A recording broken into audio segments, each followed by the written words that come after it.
anak speech delay kurang bercerita? Okey, anak dah 7 tahun tapi masih diskrip 3 hingga 4 perkataan. Jom buat aktiviti ni. Apa nama dia?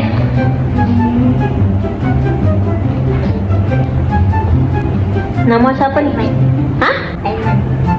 Aiman. Abang dengar Iron Man. Iron Man. Iman pakai baju warna pink dengan Iman cakap hai.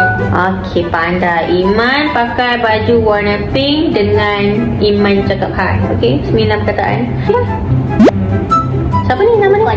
Oh, belakang tu Pegang buku. buku. Oh, bukan pegang buku. Oh. Kau pegang buku. Ah. Nak pakai baju warna biru. Bukan pakai baju warna biru sambil baca buku. Okey, dia pakai apa lagi kat muka dia tu? Respect. Oh, okey, cakap daripada awak. Kau sedang baca buku. Lepas pakai cermin mata.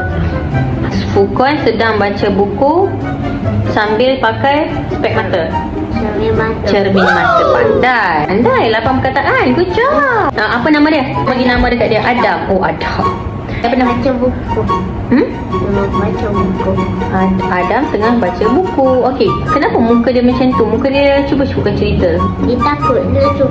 Oh, dia takut lah tu. Adam baca buku tapi dia takut. Adam tengah baca buku tapi dia takut. Okey, 7 perkataan. Pandai.